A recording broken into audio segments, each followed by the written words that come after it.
전셋값은 벌써 78개월째 오르고 있습니다. 3억 5천만 원을 기록했고 집값보다 비싼 곳도 속출하고 있습니다. 전세 구하기가 하늘의 별 따기. 지칠 줄 모르고 치솟고 있는 집값. 대한민국은 지금 집과의 전쟁 중이다. 도시가 팽창할 대로 팽창을 하고 성장이라고 하는 게 한계가 있다고 볼 수가 있죠. 사람의 마음을 편안하게 해주고 위로와 즐거움을 주는, 때론 휴식처이며 때론 놀이터가 돼주는 우리 일상 속의 다양한 공간들. 하지만 우리는 이 공간을 제대로 누리며 살고 있을까?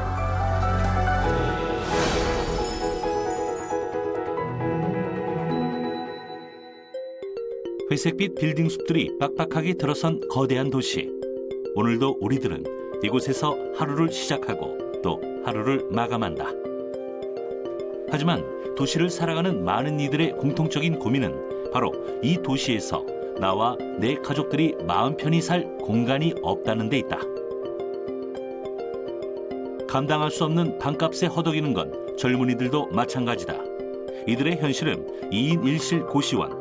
이렇게 우리 주변에는 최소한의 공간조차 누리지 못하고 살아가는 이들이 많다. 그렇다면 우리가 최소한으로 누려야 할 공간은 과연 얼마만큼일까?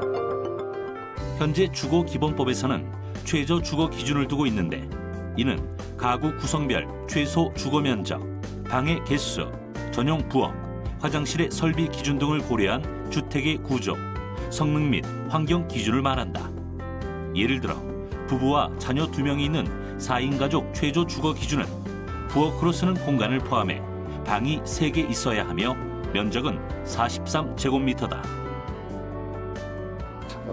최근에 이제 우리가 소득 수준이 올라가고 또 사회적으로도 이런 최소한의 주거 환경을 통한 어떤 공간 확보가 사람들의 인성에도 영향을 주고 사회적인 갈등이라든지 또 사회의 여러 가지 폭력성이라든지 이런 것도 줄여주는, 그래서 그게 가장 기본이 되는 단위의 최소한의 주거 공간에 대한 기준을 설정을 하고 그걸 확보함으로써 사람들의 삶의 질을 좀 확보하고 사회적 안정성에도 기여를 한다라고 하는 주거 복지 개념이 도입이 된 거라고 이렇게 보시면 될 것 같습니다. 집은 단순히 우리가 살아가는 공간, 그 이상의 의미를 가지고 있다. 의식주를 해결하면서 삶의 다양한 의미를 발견하고 나와 내 가족들이 시간을 보내는 것, 바로 그것이 집이다.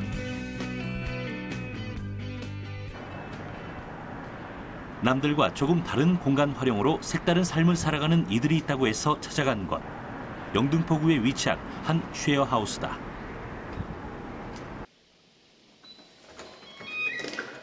안녕하세요. 초대해 주셔서 감사합니다. 들어가세요. 우리를 마중 나온 사람은 이곳에서 1년 넘게 살고 있다는 미국에서 온 아론 동진 씨. Welcome to our house. We've got our roommates all gathered here. 안녕하세요. 안녕하세요.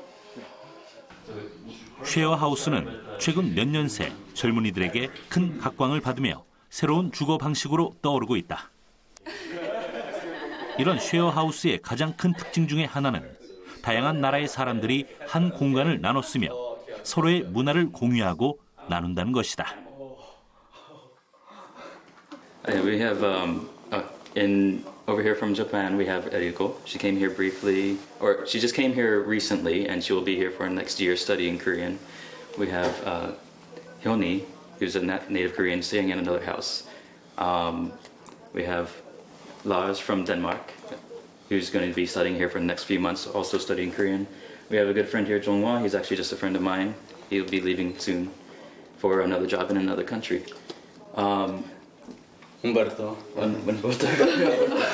I just met him actually, so I hope to get to know him more and perhaps at future events too. Staying at another house currently. We've got Gina.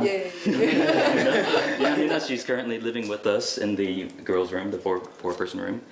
And we have another guy I just met today, whose name I can't remember. Bruno. Bruno, from Spain. Yes. I thought that was more of a French name though. Sorry? French name? No? Bruno? Bruno. Okay. And I'm Dongjin. I'm a Korean American who's been here for a year and a half now. 이곳엔 미국, 덴마크, 일본, 스위스, 한국까지 각기 다른 5개 나라 7명의 젊은이들이 함께 살고 있는데 이들은 직장이나 공부 때문에 서울에 잠시 살게 되었다. 어디서 오셨어요? 미국. 각양각색의 개성이 돋보이는 이들이 쉐어하우스를 선택하게 된 이유는 뭘까? 日本に住んでた時にシェアハウスに住んでてその時に、外国人の人と一緒に住んだのがきっかけで韓国に来る時にもう一回シェアハウスに住みたいなと思って来ました。 시내가 한눈에 내려다 보이는 멋진 뷰를 자랑하는 쉐어하우스. 함께 쓰는 널찍한 거실은 공용 공간으로 이곳에선 매일 다양한 일들이 펼쳐진다. 각자의 방은 어떻게 이용되고 있을까? 슬쩍 둘러보기로 했다. On that aspect, being able to afford here is, as a foreigner, because I don't have much money, I don't have the ability to pay for the key money. So with that, just doing month to month, more typical Western style too is very nice. 이곳 쉐어하우스는 1인실, 2인실, 4인실 등 여러 형태로 운영되고 있는데 거실과 주방, 베란다와 세탁실, 화장실은 공용 공간이고 각자의 방은 개인 공간이다. 책상 위에 2층 침대를 둔 아론 동진 씨의 방은 2인 1실. 좁은 공간을 알차게 나눠 효율적으로 이용하고 있다. 룸메이트와 함께 쓰는 이 공간에서 그는 잠도 자고 취업도 준비하며 한국에서의 대다수의 시간을 보내고 있다. 그렇다면 월세 비싸기로 유명한 서울의 쉐어하우스의 임대료는 과연 합리적일까? For here, I spend 570,000 won. 500. 57만 원. 57만 원? Yeah, Not bad. not bad at all. Now this is a shared room, 2-person room, but that means I just have I can only have it to myself technically when he's at work, and not basically when our times don't line up. But otherwise, when our times do line up, we can talk and discuss things, plan some sort of weekend excursion or whatnot, and it can make things more interesting. 밤이 되자 낮에 봤던 모습과는 또 다른 쉐어하우스. This is like a half step out of tune, though. 모두의 관심 속에 분위기 메이커인 아론 동진 씨가 기타를 잡으니 일순간 고요해졌다가 다시 웃음이 번진다. 이렇게 어떤 날엔 파티의 장으로, 어떤 날에는 언어를 배우는 학습의 장으로 날마다 새로운 일들이 벌어지는 일상의 공간이자 이벤트의 공간. 매달 내는 57만 원의 임대료가 아깝지 않다. 그 일하는 공간이 아니라 그 외적으로는 또 오히려 더 사람을 만날 기회가 더 없는 것 같더라고요. 그래서 집에 왔을 때 이제 가족은 아니지만 그래도 나를 반겨주는 사람이 있다는 게 되게 편하고 좋은 것 같아요. 불편한 점은 전혀. 불편한 점은 있는데 가끔 아침에 내 밥이 없어졌을 때 가장 불편하다. 누가 먹었지? 이런 거. 다양한 이들이 사용하는 공간이니만큼 쉐어하우스에선 이곳만의 규칙을 지키는 게 중요하다. 저녁 8시 이후로는 창문을 닫고 9시 이후로는 조용히 할 것. 공용 공간에는 개인 물건을 두지 않는 것 등이다. And whatever I say, I'm learning Korean. 한국어 배우고 있어요. 한국어 배우고 있어요. 한국어 배우고 있어요. This one is more common in the larger cities where the cost of rent is so expensive. I've heard of people in San Francisco that would pay like more than $1,000 for something smaller than this room, maybe even just for a closet to share out with other people, and then there'd still be 8 people in the house. And so the cost of rent, if you don't have enough money to buy a house over there, or it's just way too much to try and live by yourself. So there are often work shares and share houses where you can just get together, share the cost of rent while you try to live in a place that costs too much. 이미 미국, 유럽, 일본 등에선 보편적인 주거 방식으로 자리 잡은 쉐어하우스. 주거를 소유하려고만 했던 개념이 이제는 공유의 방식으로 변하고 있다. 사실 주거의 공유 공간을 잘 활용한 예는 동양의 한옥에서도 찾아볼 수가 있다. 동양에서는 이전에 사랑채나 안채나 이런 건축의 공간이 있고 대청마루라고 하는 공간이 이제 지금의 거실과 좀 비슷한 모양이기는 하지만 주로 현재의 거실에서 이용되는 어떤 활동이라고 하는 부분은 마당에서 많이 이루어졌다고 볼 수가 있고 한옥 중앙에 크게 자리 잡았던 마당을 우리 선조들은 집안의 각종 대소사를 치르는 행사장으로 농사철엔 작업장으로 활용하곤 했었다. 그러던 것이 주택이 들어오면서 거실로 마당의 역할이 들어오고 지금은 아파트의 거실이 그 기능을 대신하고 있다. 최근 이 공간에 대한 재조명이 다각도로 이루어지며 집방이라는 새로운 트렌드까지 생겨났다. 각종 TV 프로그램에선 다양한 집 꾸미기 방송이 인기를 끄는가 하면 셀프 인테리어에 대한 관심도 급증하고 있다.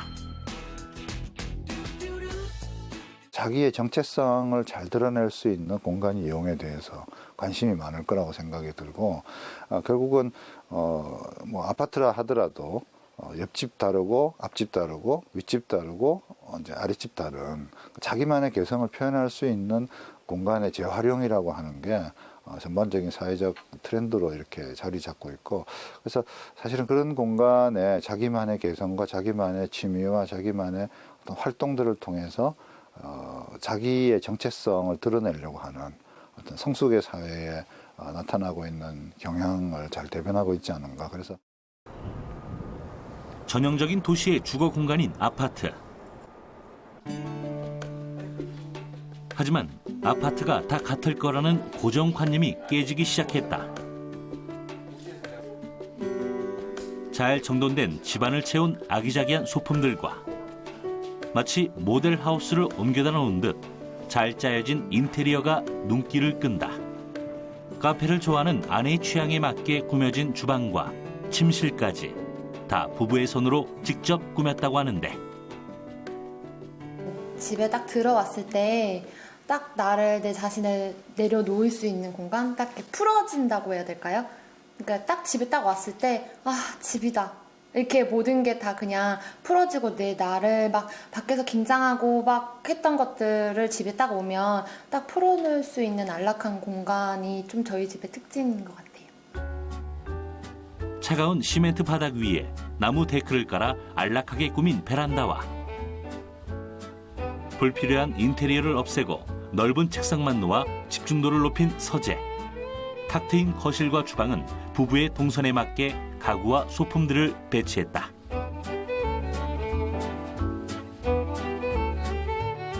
컨셉이라기보다는 이 집에서 되도록 다 하고 싶게 다 할 수 있게끔 만들었어요.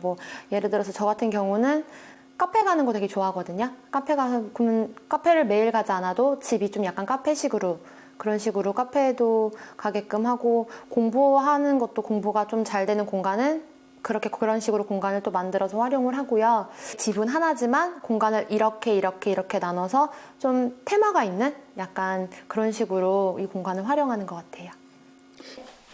방마다 각각의 테마가 있다는 희윤 씨 부부의 집. 자세히 한번 살펴봤다. 여기는 저희 서재 겸 가족실인데요. 처음에는 여기를 이제 상아 씨만의 공간으로 만들어주고 싶었어요. 근데 남자들이 이제 혼자만의 공간을 많이 원하니까 해주고 싶었는데 본인은 그냥 같이 하는 공간이 더 좋다고 해가지고 여기를 이제 같이 쓰는 서재 겸 가족실로 쓰고 있고요.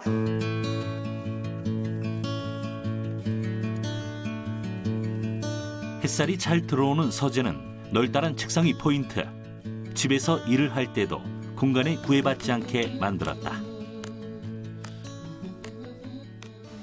이 방의 특징이라면 긴 테이블? 이게 확장이어서 10명 정도 앉을 수 있어요. 그래서 긴 테이블과 남편이 직접 만들어준 책꽂이인데요. 제가 이렇게 만들어 달라고 하니까 저희 이제 퇴근하고 늦은 밤에 가로등 밑에서 남편이 이렇게 만들어주고 제가 이제 페인팅을 하고 해서 양옆으로 이렇게 책꽂이를 놔서 서재 겸으로 쓰고 있고 방 하나를 통째로 책상에 내주어 서재로서의 기능을 높이면서 안 쓰는 공간들을 활용한 게 또 하나의 포인트. 남편이 직접 만들어준 사다리 책장을 벽면에 붙여 인테리어 효과도 누리면서 공간 활용도를 높였다. 여기는 저희 안방인데요.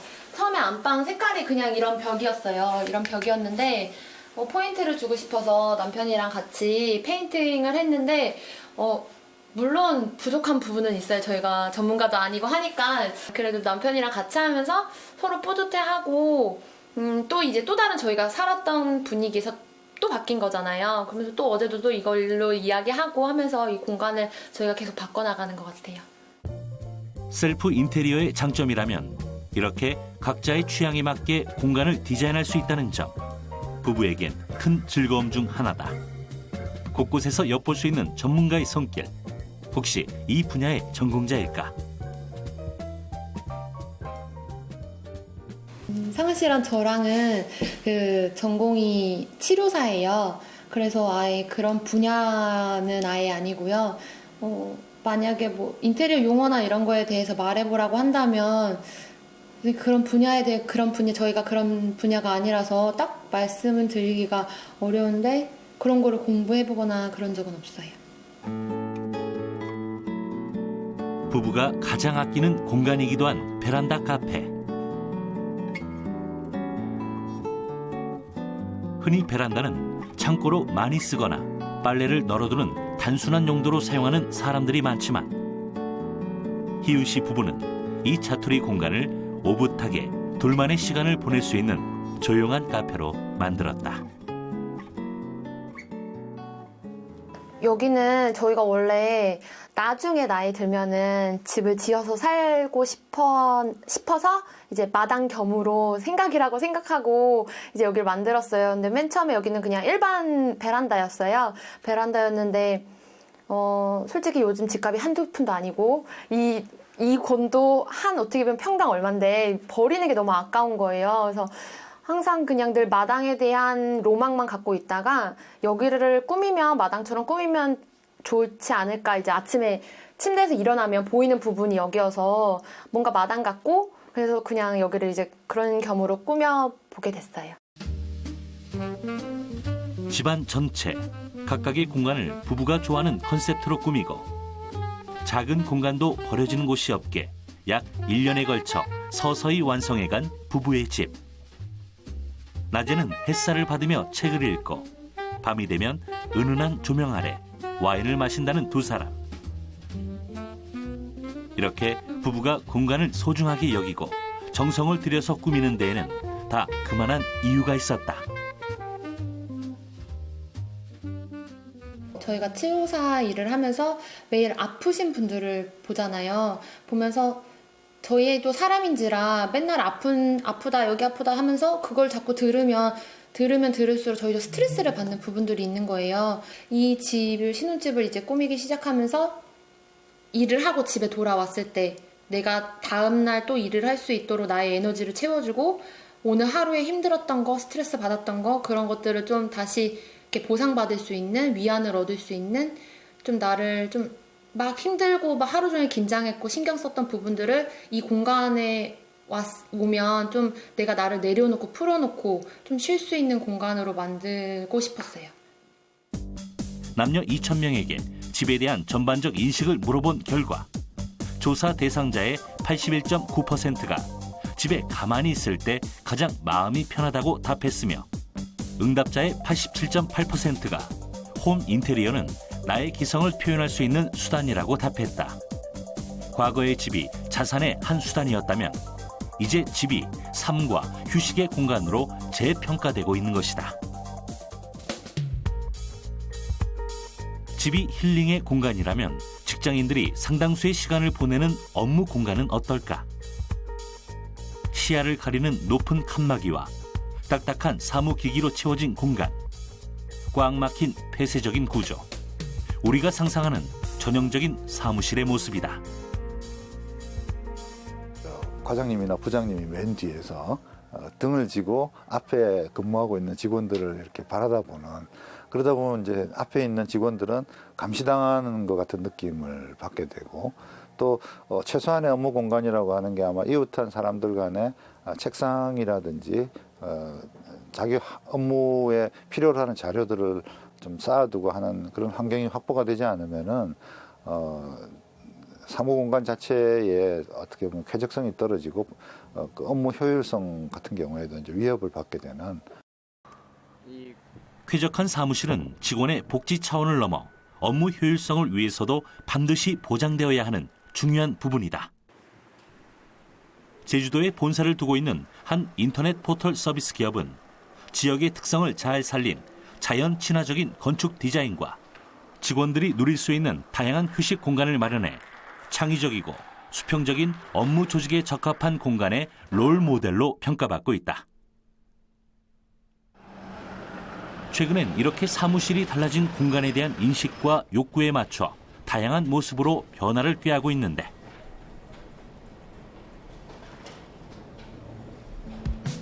한눈에 보기에도 특이한 구조와 공간 설계가 눈에 띄는 이곳은 건축가가 꾸민 사무실이다. 창의성을 요하는 작업이 많은 이들에게 꼭 맞게 디자인되었다고 하는데 일반 사무실과는 달리 눈에 띄는 천장 역시 의도적으로 연출된 것이다.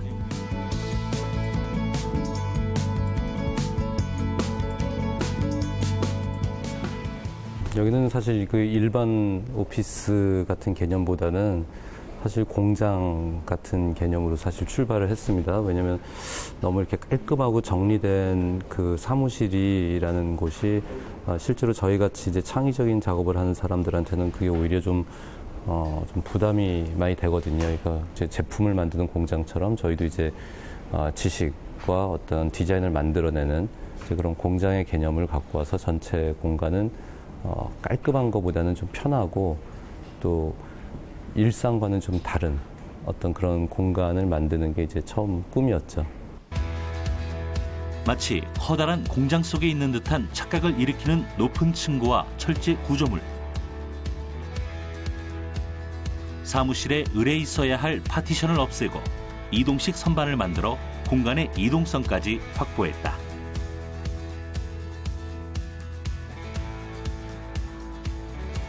특히 철제 거치대에 군데군데 설치해놓은 전기선이 눈길을 끌었는데 전기선이 왜 저기에 매달려 있을까?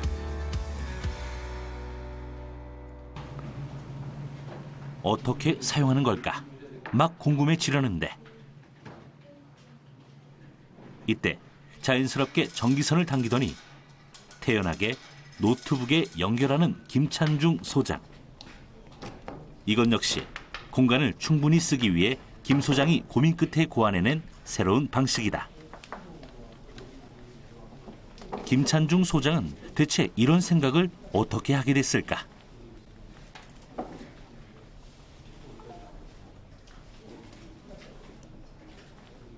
지금 요거는 그 어떻게 보면 전원 확장선인데요. 지금 그 자동차 정비소 이제 이런 데에서 많이 쓰고 있는 거죠. 그래서 20m까지 길이를 연장할 수가 있습니다. 그래서 지금 보시는 것처럼 이게 전원선이 이제 벽에만 붙어 있으면은 모든 책상이나 사람들이 다 벽에 붙어서 일을 해야 되잖아요. 그래서 저희 같은 경우는 이런 이제 20m 확장 케이블을 천장에다 다 달아가지고 지금 보시는 것처럼 이제 가운데서 벽이 아니라 이제 가운데서도 이제 꽂아가지고 일을 할 수 있게 해서 공간을 훨씬 더 이제 다양하고 또 효율적으로 이제 쓸 수가 있는 거죠.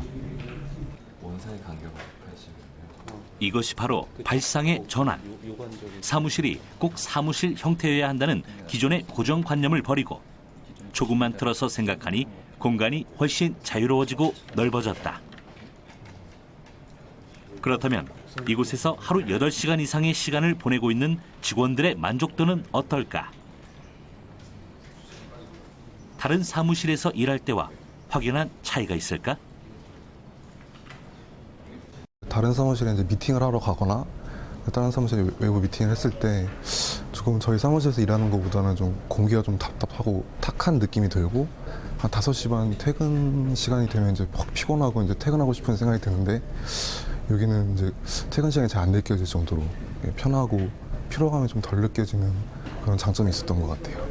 실내 공간의 넓이도 물론 중요하지만 이제 넓이보다도 저는 높이가 굉장히 중요하다고 생각을 했어요. 왜냐하면 저희가 항상 생활하는 공간은 보통 이제 아파트 같은 경우는 이제 2.3m 정도의 높이에서 생활을 하죠. 그래서 저희는 거기에 굉장히 익숙해져 있고, 근데 그거보다 조금이라도 더 높아지면 높아질수록 이제 어떻게 보면 우리가 느끼는 일상적인 데서는 많이 멀어지는 거죠. 근데 이 점점 높아지는 층고가 사람들의 어떤 생각을 자유롭게 하는데 많이 도움이 된다고 생각을 했어요. 높은 층고만큼이나 김찬중 소장이 사무실 설계에서 신경을 쓴 부분이 있다. 바로 외부와 연결되는 야외 공간이다. 대부분 내부에서 시간을 보내는 직원들이 밖에서 휴식도 하고 일도 할 수 있게 설계했는데 일부러 비어있는 공간으로 만듦으로써 직원들이 정서적인 안정을 취할 수 있게 한 것이다. 사실 몇 년 전까지 이곳은 완전히 버려졌던 공간이었다. 김찬중 소장이 건축 사무실에 적합한 도심 창고를 찾아 헤매다 우연히 발견한 곳이 바로 여기 옥상 창고였다. 일단 그 창고는 그 완벽히 뭐 이렇게 뭐 냉난방이나 이런 게 갖춰진 건물이 아니거든요. 그렇기 때문에 일단 임대료가 다른 일반 오피스를 구할 때보다는 임대료가 많이 저렴하다고 보시면 되고, 임대료가 저렴하기 때문에 그 저렴한 데를 구해서 인테리어를 너무 이렇게 부담되게 또 많이 하게 되면은 이제 그게 다 부담이잖아요. 그러니까 이런 공간을 할 때는 이 공간이 원래 갖고 있는 그냥 자연스러움을 그대로 놔둔 상태에서 그 최소한의 인테리어만 하는 게 사실 좋다고 생각을 해요. 그래서 도무지 사무실이 있을 거라고는 예상되지 않은 의외의 장소. 슈퍼마켓의 2층 옥상 창고는 2년 동안 임대조차 되지 않았던 버려진 공간이라 저렴한 가격으로 임대할 수 있었고, 김 소장의 바람대로 넓은 공간이라 창고의 느낌을 그대로 살리면서 원하는 사무실로 개조할 수 있었다. 쓸모없었던 공간에서 창의력이 샘솟는 새로운 공간으로 180도 바뀐 그의 꿈의 공장. 효율성을 극대화시킨 사무실 덕분인지 처음엔 5명의 직원에서 출발한 회사는 현재 21명으로 부쩍 성장할 수 있었다. 투명하게 하면 기존의 공간을 재활용하면서 새롭게 뜨고 있는 동네, 바로 서울 연남동이다. 그동안 홍대 앞에 대규모 상권에 밀려 주목받지 못했던 동네지만 연남동 골목길은 그렇게 버려졌기 때문에 지금의 핫플레이스가 될 수 있었다. 이곳의 가장 큰 특징은 옛 건물들과 골목들이 그대로 남아있다는 것. 최근 이 공간들이 새로운 기능과 디자인을 입으면서 재탄생되고 있는 것이다. 우리는 연남동 골목길에서 젊은이들에게 특히 인기가 많다는 한 가게를 찾아가 봤다. 1층과 2층으로 지어진 단정한 양옥집. 특이한 점은 1층과 2층이 다른 주인이 운영하는 다른 가게라는 점. 1층은 태국 면 요리를 파는 음식점으로 운영되고 있었는데 가게 곳곳엔 수십 년 전 지어진 가정집의 형태가 아직도 그대로 남아있다.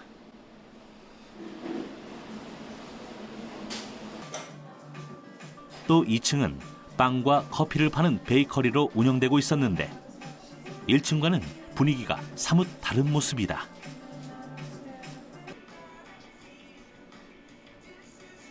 이 층 역시 예전 가정집의 면면을 그대로 살려 빈티지스러우면서도 친근한 느낌을 잘 살려냈다.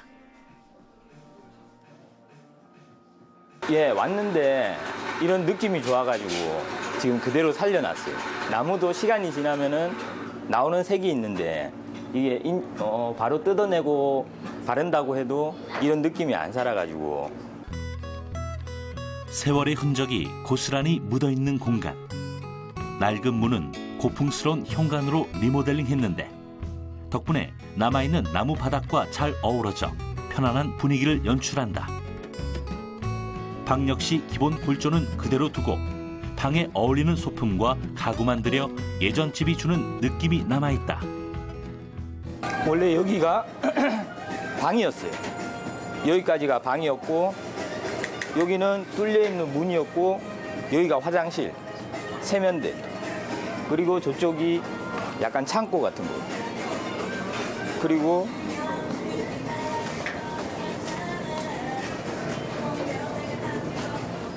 이쪽이 원래 부엌이었어요. 그래서 그거 다 벽을 뚫어가지고 작업하기 좋게 라인을 만들어놨어요. 이곳을 리모델링할 때 가장 중요하게 여긴 것은 바로 공간을 용도에 맞게 변경하는 것이었는데 방과 화장실, 부엌의 벽을 모두 없애고 빵을 만드는 작업 공간을 가장 일하기 좋은 형태로 동선에 맞게 배치한 것이다. 일단 집이라는 공간을 빵집으로 개조한다는 게 좋았어요.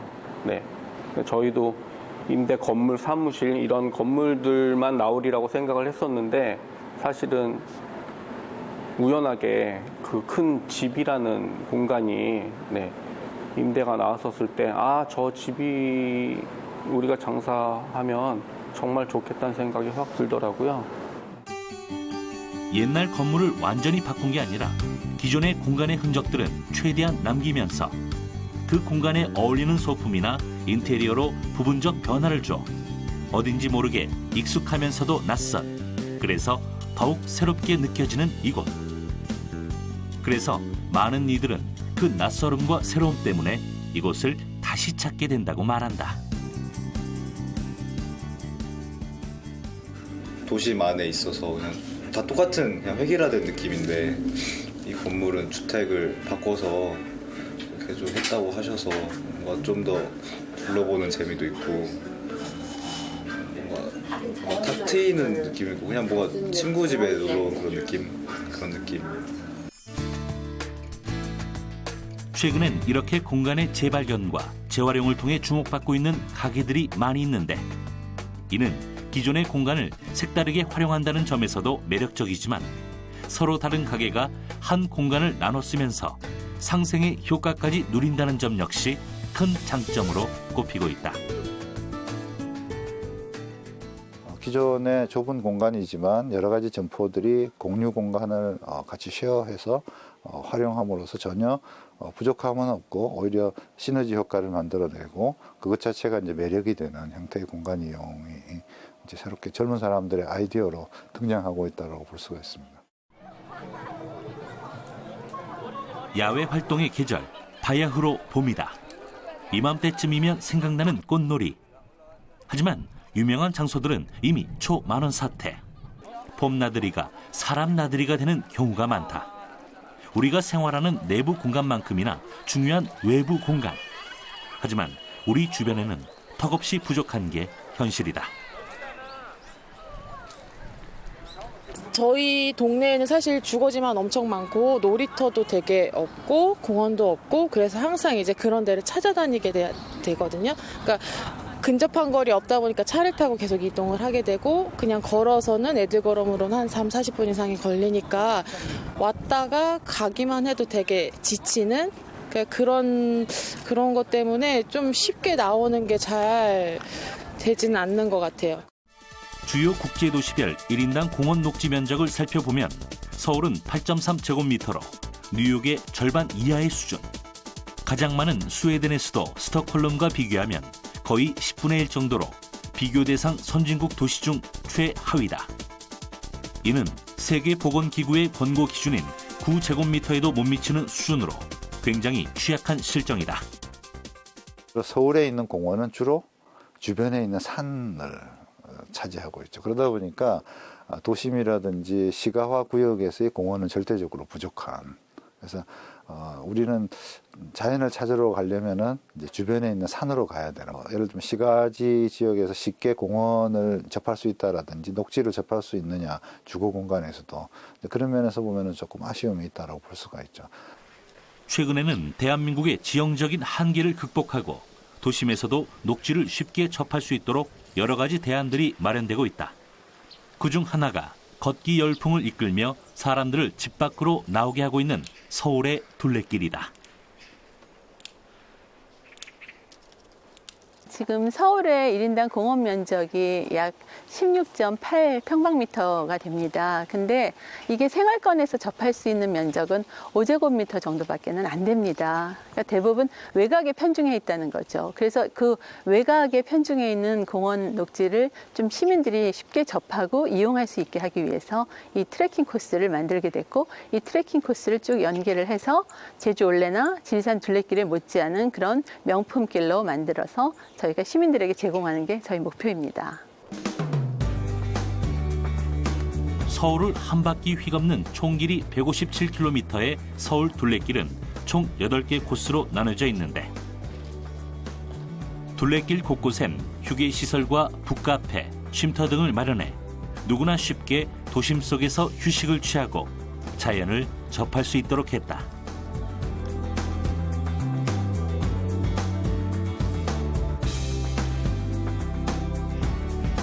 또 전통 깊은 사찰이나 유적지를 하나의 스토리로 엮어 연결해 놓음으로써 국내 탐방객뿐만 아니라 외국 탐방객도 이 둘레길을 걸으며 자연스럽게 서울의 역사를 보고 배우며 체험할 수 있도록 조성해 두었다. 둘레길을 걷다 보면 바로 이 리본을 볼 수 있는데 과연 어떤 의미가 있는 걸까? 네, 여러분이 둘레길을 걸으시다 보면요, 이런 주황색 서울 둘레길 리본을 발견하실 수 있는데요. 이게 서울 둘레길을 상징하는 색상이면서 서울 둘레길을 안내하는 리본이 되겠습니다. 길을 걸으시다가 혹시 잘 못 찾으실 경우에는 이 리본을 따라가시면 됩니다. 이 리본의 색상인 나리꽃 색상은 저희가 산에서 가장 눈에 잘 띄는 색상이기 때문에 이 나리꽃 색상을 이용한 게 되겠습니다. 도심 속에서 맑은 공기와 자연, 계절의 변화를 느낄 수 있는 곳. 시민들은 서울을 둘러싼 산과 마을을 따라 걸으며 서울 전체를 감상하기도 하고 탁 트인 공간이 주는 위로와 즐거움도 즐긴다. 공간이라는 것은 마음을 열어주는 것 아니에요. 사람의 마음을 넓게 열어주는 것. 우리가 좁은 공간에 살면은 동물들도 그렇지만은 좁은 공간에 살면 많은 동물들이 서로 싸우잖아요. 좁은 공간에 넣어두면. 그런데 그런 것들이 다 동물도 본능적으로 그런데 인간이라는 것도 역시 마찬가지 아니에요. 넓은 공간에 살수록 마음이 넓어지고 또 남을 이해할 수 있는 그런 생각을 깊이 할 수 있는 그런 계기가 될 수 있죠. 이렇듯 우리 주변의 자연 공간은 인간의 마음을 열어주고 치유해지는 기능까지도 갖고 있는 것이다.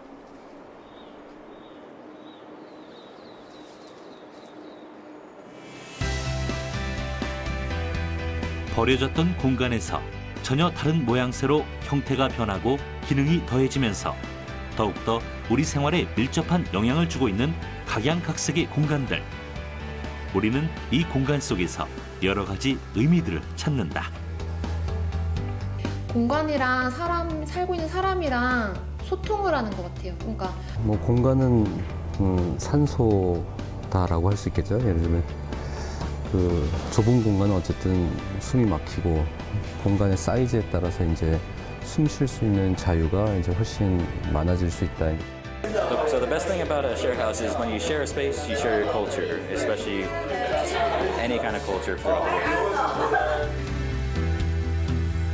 공간의 역사는 인간의 역사이기도 하다. 우리는 늘 공간 속에서 살아왔고 앞으로도 이 공간 속에서 살아갈 것이다. 나와 내 가족, 나아가서는 인류의 역사를 담아내는 이 소중한 공간을 잘 누리며 살아가야 할 것이다.